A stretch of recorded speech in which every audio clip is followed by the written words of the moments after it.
Hello दोस्तों, आप सभी का स्वागत है मेरे YouTube channel practice with HS में।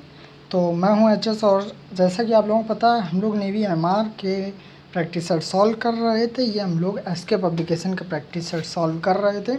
ये सबसे अच्छा प्रैक्टिस सेट माना जाता है। कुछ बच्चों के लिए ये टफ़ होता है, कुछ के लिए ये सिंपल होता है। मैं तो यही कहूँगा ये सबसे अच्छा होता है, क्योंकि ज़्यादातर क्वेश्चन इसी से फंसते हैं। तो हम लोग 6 प्रैक्टिस सेट कंप्लीट कर चुके हैं। आज हम लोग 7वें का पार्ट 1 कंप्लीट करने जाएंगे। और इसमें जो है, पहले वीडियो में हम पहले पार्ट में जीके का पोर्शन कवर करेंगे। कोशिश करेंगे एक ही वीडियो में आ जाए। अगर नहीं आता है तो हम लोग अगला वीडियो इसी का जीके का बना देंगे। तो चलिए वीडियो शुरू करते हैं, ठीक है। तो जैसे कि आप लोगों को पता होगा, पहले अगर आप लोग पीछे क्लास लिए होंगे, कि ये जो प्रैक्टिस सेट होते हैं ना, इनमें बात ये बहुत छोटा छोटा लिखा होता है। इसलिए मैं खुद ये लिख कर रखता हूँ कॉपी में। इससे आप लोगों को समझने में आसानी होगी। मैं नकल नहीं करता हूँ कि जो आप लोग सोचेंगे आंसर भी लिख कर रखता हूँ। नहीं, आंसर अपने हिसाब से देता हूँ। लेकिन जो है उसमें बात ये होती है ना, कि उसमें चाहे जितना जूम कर लो उतनी सफाई से नहीं दिखाई देता। इसलिए मैं लिख कर रखता हूँ। तो चलिए वीडियो शुरू करता हूँ। तो उससे पहले मैं बता दूँ, अगर आप लोगों ने मेरा चैनल सब्सक्राइब नहीं किया तो ज़रूर कर लीजिएगा। और ये प्रैक्टिस सेट मैं कोशिश करूँगा कि पूरा हो जाए। अगर नहीं होता है तो जितना हो पाएगा उतना करते हैं, क्योंकि देखिए कुछ ख़ास रिस्पॉन्स तो मुझे मिलता नहीं, ठीक है। लोग देखते ही नहीं हैं। जबकि लोगों को ये नहीं पता कि ज़्यादातर नेवी एमआर में क्वेश्चन इसी प्रैक्टिस सेट से जो है फंसते हैं। लोग इसे ख़रीदते भी हैं प्रैक्टिस सेट को, और लगा नहीं पाते हैं, इसलिए सिलेक्शन नहीं होता। बाद में ये कहते हैं कि कुछ समझ में नहीं आया, मास्टर पढ़ाते रहे। देखो बच्चों, डीपली समझना ज़रूरी होता है, ठीक है। ये नहीं होता है कि पता चले कि आज समझ नहीं आया तो कल दूसरा टीचर पकड़ लिया, परसों तीसरा। कोई भी एक टीचर को पकड़ो और डीपली समझो। ये प्रैक्टिस सेट ऐसा है कि यकीन मानिए, मैथ में से देखिए, मैथ में नंबर बदल जाते हैं, मेथड सेम रहता है। साइंस और जीके में करंट अफेयर्स वो पूरी नींव आती है। और बात रही जीके के बाकी पोर्शन की और साइंस की, वो पूरा का पूरा 80% तक सिर्फ इससे फंसता है, इसके पब्लिकेशन का, राम सिंह यादव का। चलिए वीडियो शुरू करते हैं। हम लोग आज प्रैक्टिस सेट नंबर 7 शुरू करेंगे। मैं जूम कर दूँ थोड़ा, आप लोगों को दिख नहीं रहा होगा। चलिए अब दिख रहा होगा, ठीक है। 1 मिनट, हाँ अब दिख रहा होगा। तो चलिए वीडियो शुरू करते हैं। पहला क्वेश्चन है, सीमांत गांधी के नाम से कौन जाना जाता है। ये क्वेश्चन बहुत बार रिपीटेड है, मतलब इतना ज़्यादा इम्पॉर्टेंट है ये क्वेश्चन कि मैं क्या बताऊँ। ये खास कर देखिए, डिफेंस में अगर आप डिफेंस के बच्चे हैं तो ज़्यादा पढ़ने की ज़रूरत नहीं है। आप यूपीएससी का एग्ज़ाम नहीं दे रहे हैं, मैं एनडीए की नहीं, मैं नेवी एमआर की बात कर रहा हूँ, ठीक है। तो जो है, फिर भी आप लोगों को कुछ ऐसे क्वेश्चन ध्यान में ज़रूर रखने होंगे जो अदर एग्ज़ाम्स में आए हुए हैं। जैसे कि ये वाला क्वेश्चन बाकी एग्ज़ामों में भी बहुत आता है। तो इसका मैं आप लोगों को 5 सेकंड का जो है समय दूंगा, आप लोग आंसर बताने की कोशिश करें। आई होप आप लोगों ने आंसर सोच लिया होगा। तो मैं आंसर बताने जा रहा हूँ। तो जो इसका जो सीमांत गांधी है ना, वो खान अब्दुल गफ़ार ख़ान को कहते हैं। किसे? खान अब्दुल गफ़ार ख़ान को कहते हैं। क्योंकि जो है, महात्मा गांधी के बाद यही सबसे बड़े नेता थे जो शांति के अनुयायी थे, ठीक है। तो option number b is the correct answer. चलिए अगले क्वेश्चन पर चलते हैं। अगला क्वेश्चन है, सबसे लंबी तटीय रेखा किस प्रांत की है। ये बहुत सिंपल क्वेश्चन है, मतलब क्या बताऊँ। हर एक प्रैक्टिस सेट, कोई भी जॉब की आप तैयारी कर रहे हो, ये क्वेश्चन ना हो मैं मान नहीं सकता, ठीक है। तो इसका आंसर आप लोग देने की कोशिश करिए। ये बहुत सिंपल है बच्चों, बहुत ज़्यादा सिंपल है। चलिए आप लोगों ने आंसर सोच लिया होगा। इसका जो राइट आंसर है वो है आंसर नंबर डी। क्या? डी, गुजरात। तो गुजरात की जो तटीय रेखा वो सबसे अधिक है, ठीक है। और यहाँ से एक और क्वेश्चन बनता है कि सबसे छोटी जो तटीय रेखा वो किसकी है। तो ध्यान रखिएगा, सबसे छोटी तटीय रेखा जो है वो गोवा की। किसकी है? गोवा की, ध्यान रखिएगा। अगले क्वेश्चन चलते हैं, यूरेनियम सबसे अधिक कहाँ पाया जाता है। तो ध्यान रखिएगा, यूरेनियम जो है ना, वो बच्चों सबसे ज़्यादा पाया जाता है झारखंड में। कहाँ पाया जाता है बच्चों? झारखंड में, ध्यान रखिएगा। झारखंड में पाया जाता है। यहाँ से option number A is the correct answer. यहाँ से एक और क्वेश्चन बन जाता है कि वो क्या बोलते हैं, थोरियम, थोरियम कहाँ सबसे ज़्यादा पाया जाता है? तो ध्यान रखिएगा, उड़ीसा और केरल के जो बालू होती है ना, मतलब समुद्र तटीय के किनारे के क्षेत्र में जो बालू होती है उसमें थोरियम काफ़ी मात्रा में होता है। ठीक है, तो ऑप्शन नंबर डी हो जाएगा कब, जब थोरियम पूछा जाए। ठीक है, तो अगले क्वेश्चन में हम लोग चलते हैं, गोदान के लेखक कौन है? भाई इससे सिंपल क्या होगा, कक्षा 9 से, 9 नहीं कक्षा 6 से ये क्वेश्चन आप लोगों को ज़रूर पता होगा। तो इसका आंसर मैं आप लोगों के भरोसे छोड़ रहा हूँ, आंसर दी ज़रूर दीजिएगा। तो ठीक है, हम लोग अगले क्वेश्चन चलते हैं, question number 5। In heritage of loss के लेखक कौन हैं? ध्यान रखिएगा, इन हेरिटेज ऑफ लॉस के जो लेखक हैं उनका नाम है किरण देसाई। क्या है? किरण देसाई। तो ऑप्शन नंबर ए नहीं C, option number C is the correct answer, Kiran Desai. ठीक है, ये वाला क्वेश्चन आप लोगों को बताना है इसका आंसर। ठीक है, अगले क्वेश्चन चलते हैं, इंग्लिश चैनल को पार करने वाली महिला है। तो ध्यान रखिएगा, ये जो इंग्लिश चैनल होता है, इंग्लिश चैनल ये क्या होता है? ये रियल में एक समुद्र होता है। इंग्लिश चैनल का जो एक बार क्वेश्चन आ सकता है, वैसे ही आया नहीं पर आ सकता है कि इंग्लिश चैनल का तात्पर्य किस खेल से है? तो ध्यान रखिएगा, जो इंग्लिश चैनल का तात्पर्य है वो स्विमिंग से है, तैराकी होती है ना उससे। तो जो है इसको पार करने वाली प्रथम महिला जो है वो है आरती शाह। कौन है बच्चों? Aarti Shah. Option number C is the correct answer. अगले क्वेश्चन चलते हैं हम लोग,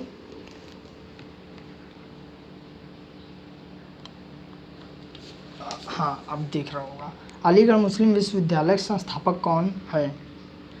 तो ध्यान रखिएगा कि जितने भी यूनिवर्सिटियों के संस्थापक होते हैं उनके ज़्यादा इम्पॉर्टेंट होते हैं, खास कर दो ही यूनिवर्सिटियों के, एक मुस्लिम एक हिंदू, बस दो ही के होते हैं।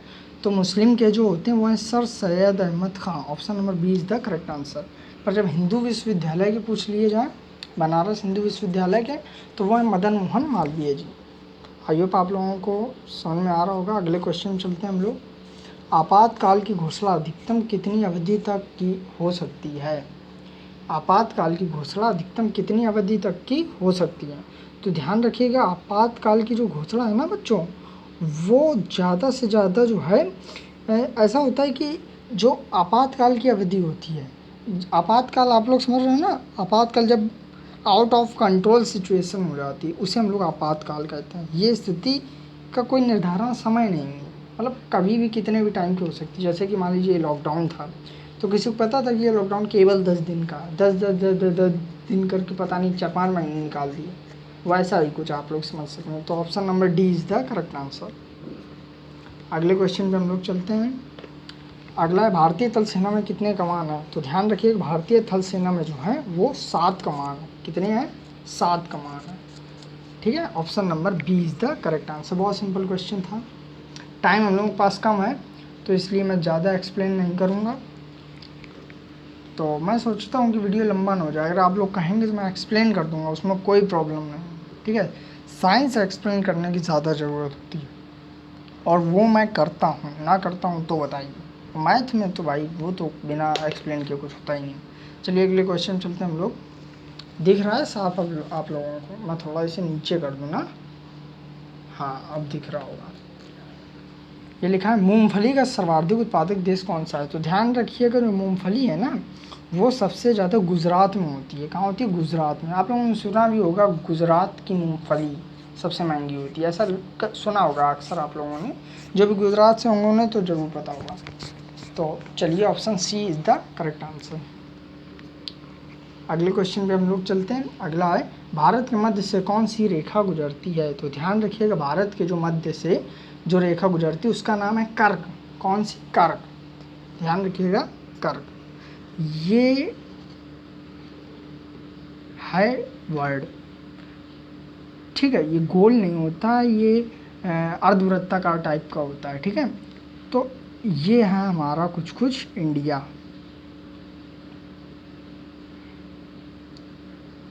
कुछ। ठीक है, कार्ड मेरी इतनी अच्छी नहीं है, ये कुछ इंडिया। तो इसके जो मध्य से ये जो रेखा गुजरती है,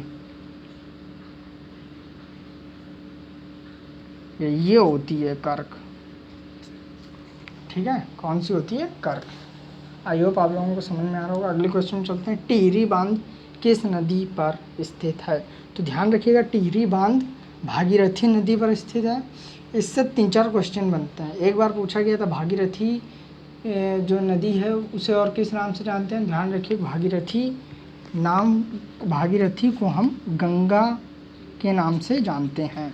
option number A is the correct answer है। आप लोगों को बता चुका हूँ, गंगा के नाम से जानते हैं। और इससे एक और क्वेश्चन बना था कि क्वेश्चन था, मुझे ध्यान नहीं है, हाँ क्वेश्चन था शायद कि बांग्लादेश में गंगा नदी को किस नाम से जाना जाता है। हाँ यही था क्वेश्चन शायद। तो ध्यान रखिएगा, बांग्लादेश में जो गंगा नदी उसे भागीरथी के ही नाम से जाना जाता है। ये क्वेश्चन आया हुआ है। अगले क्वेश्चन चलते हैं। भारत में सबसे, ये देखिए अब दिख रहा होगा, भारत में सबसे पुराना तेल शोधक कारखाना कहाँ स्थित है? तो ध्यान रखिए, भारत का सबसे पुराना तेल शोधक कारखाना जो है वो डिगबोई में स्थित है। किसमें? डिगबोई में। Option number A is the correct answer. कक्षा 9-10 में आप लोगों ने मानचित्र भरे होंगे तो ये ज़रूर पता होगा, जिस बच्चे ने ढंग से भरे होंगे। मैंने तो बार कर इतने सारे ख़त्म किए थे कि पूछो मत। वो एक के 3 या 4 या 2-3 ऐसे कुछ मिलते थे। ठीक है, काफ़ी टाइम हो गया। चलिए अगले क्वेश्चन में चलते हैं।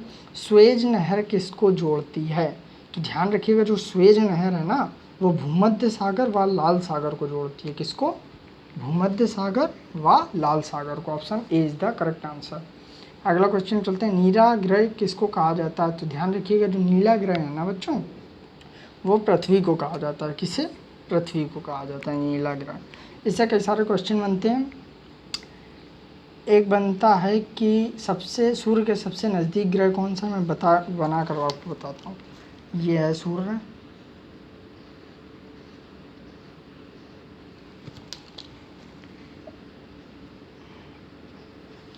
ठीक है, ये सूर्य है, ये ग्रह होते और भी हैं, और मैंने ये जिनसे क्वेश्चन बनता मैंने ये बताए हैं। ठीक है, ये इनर प्लैनेट कहते हैं, और 4 जो होते हैं वो आउटर प्लैनेट होते हैं। तो पहला जो होता है वो होता है बुध, ध्यान रखिएगा। दूसरा होता है शुक्र, ध्यान रखिएगा। शुक्र, बच्चे गलती करते हैं, ध्यान से सुनिए, बुध शुक्र। अब जब तीसरा आता है ना वो होता है पृथ्वी। क्या होता है? पृथ्वी। ठीक है, तीसरा जो है वो है पृथ्वी। चौथा है मंगल, ये है मंगल। बच्चे सोचते हैं कि मंगल ये है, इसमें बच्चे दिक्कत करते हैं। इसमें इस तरह से क्वेश्चन पूछता है कि मंगल की नहीं, पृथ्वी किन 2 ग्रहों के बीच में स्थित है, शुक्र किन 2 ग्रहों के बीच में स्थित है, इस तरह क्वेश्चन। ठीक है, तो और हाँ एक और क्वेश्चन बनते हैं, पृथ्वी की जुड़वा बहन को क्या कहते हैं? तो शुक्र पृथ्वी की जुड़वा बहन है। शुक्र से कई सारे क्वेश्चन बनते हैं। सांझ का तारा शुक्र को कहते हैं। ठीक है, अगले क्वेश्चन चलते हैं हम लोग। जसपाल राणा किस खेल से संबंधित है? तो ध्यान रखिएगा, जो जसपाल राणा है वो हमारे निशानेबाजी से संबंधित है। किससे? निशानेबाजी से। तो option number C is the correct answer. अगले क्वेश्चन पे हम लोग चलते हैं। अगला क्वेश्चन है, भारत की सबसे पुरानी तेल रिफाइनरी कौन सी है? ये क्वेश्चन रिपीट हो गया शायद। हाँ, भारत की सबसे पुरानी तेल रिफाइनरी कौन सी है? तो ध्यान रखिएगा, मैंने अभी बताया था ऊपर डिगबोई है। तो option number A is the correct answer. ये मैंने नहीं रिपीट किया है, प्रैक्टिस में ये रिपीट है। ठीक है, फिर भी मैंने लिखा है, देखो इसका मतलब ये इम्पोर्टेंट हो सकता है। ठीक है, अगले क्वेश्चन चलते हैं। किस क्षेत्र में नोबेल पुरस्कार नहीं दिया जा सकता? तो ध्यान रखिएगा, जो नोबेल पुरस्कार है ना वो संगीत में नहीं दिया जाता है। किसमें? संगीत में। ध्यान रखिएगा, नोबेल पुरस्कार भौतिक विज्ञान में दिया जाता है, रसायन विज्ञान में दिया जाता है, शांति विज्ञान में दिया जाता है, पर संगीत में नहीं दिया जा सकता। ठीक है, तो option D is the correct answer. समझ में आ रहा? चलिए अगले क्वेश्चन चलते हैं। ये है, कौन सी जोड़ी सही नहीं है? जोड़ी से क्वेश्चन बहुत ज़्यादा बनते हैं। तो ध्यान रखिएगा कि जो है पंडित रविशंकर सितार के हैं, ध्यान रखिएगा। और यहाँ से 2 क्वेश्चन बनते हैं, एक रविशंकर है, ठीक है, एक रविशंकर है, एक शिव कुमार वर्मा है, शिव कुमार शर्मा। ध्यान रखिएगा, वो जो शर्मा हैं वो संतूर बजाते हैं, जो शंकर हैं वो सितार बजाते हैं। बच्चे इसमें बहुत कंफ्यूज होते हैं। ठीक है। चलिए अगले, तो मैं ये बता दूं, आर के नारायण, आप लोगों को पता होगा कि आर के नारायण जो है वो कार रेस से संबंधित हैं, ठीक है। और फिर है एम एफ हुसैन। तो एम एफ हुसैन तबला नहीं शहनाई बजाते हैं। क्या बजाते हैं? शहनाई सॉरी, शहनाई बजाते हैं, ठीक है। सॉरी। अगले क्वेश्चन चलते हैं, विश्व एड्स दिवस कब मनाते हैं? तो ध्यान रखिएगा बच्चों, जो विश्व एड्स दिवस है वो हम लोग 1 दिसंबर को मनाते हैं। Option number A is the correct answer. अगले क्वेश्चन चलते हैं बच्चों, अगला है अंतर्राष्ट्रीय महिला दिवस कब मनाते हैं? ध्यान रखिएगा, अभी निकला था 2-3 महीने पहले। इस पर कई सारे लोगों का मानना है कि ये बेकार होता है, ये वो फलाना ठिकाना, पर ये बहुत अच्छी चीज़ है भाई, कि देखो महिलाओं के लिए भी सरकार आगे आती है, उनके लिए भी कई सारे नए नए योजनाएं निकालती है, बहुत अच्छी बात है। चलिए वो बात की बात है। अंतर्राष्ट्रीय महिला दिवस हम लोग 8 मार्च को मनाते हैं। Option number A is the correct answer. अगले क्वेश्चन चलते हैं हम लोग, नाइटिंगेल ऑफ इंडिया किसे कहते हैं? तो ध्यान रखिएगा, सरोजनी नायडू को, किसे? सरोजनी नायडू को नाइटिंगेल ऑफ इंडिया कहते हैं। Option number C is the correct answer. बच्चे कंफ्यूज हो जाते हैं, उन्हें लगता है लता मंगेशकर कहते हैं और 1 नंबर अपना गंवा देते हैं। ये डिफेंस का एग्जाम, बुद्धि खोल कर पढ़ो, ठीक है। द्रोणाचार्य पुरस्कार किसे दिया जाता है? ये तो नाम से ही लग रहा है बच्चों, द्रोणाचार्य पुरस्कार खेलकूद से दिया जाता है, ठीक है। तो option number C is the correct answer. अगला है, दिलवाड़ा मंदिर कहाँ स्थित है? तो ध्यान रखिए कि दिलवाड़ा मंदिर जो है वो माउंट आबू राजस्थान में स्थित है। Option number D is the correct answer. अगले क्वेश्चन चलते हैं, 2022 का फीफा वर्ल्ड कप कहाँ होगा? तो ध्यान रखिएगा, 2022 का फीफा वर्ल्ड कप जो है वो कतर में होगा। कहाँ होगा बच्चों? कतर में। Option number b is the correct answer. तो ये थे हमारे टॉप 25 क्वेश्चन ऑफ जीके। तो ये हमारा पार्ट 1 था, इसमें हम लोगों ने जीके कवर की, सेट 7 की। कल हम लोग मैथ कवर करेंगे, और मैथ में कितने क्वेश्चन मैं देख लूँ, मैथ में है बच्चों 12। तो कोशिश करेंगे कि एक ही वीडियो में हो जाए, नहीं होती है तो दूसरा वीडियो बनाना पड़ेगा।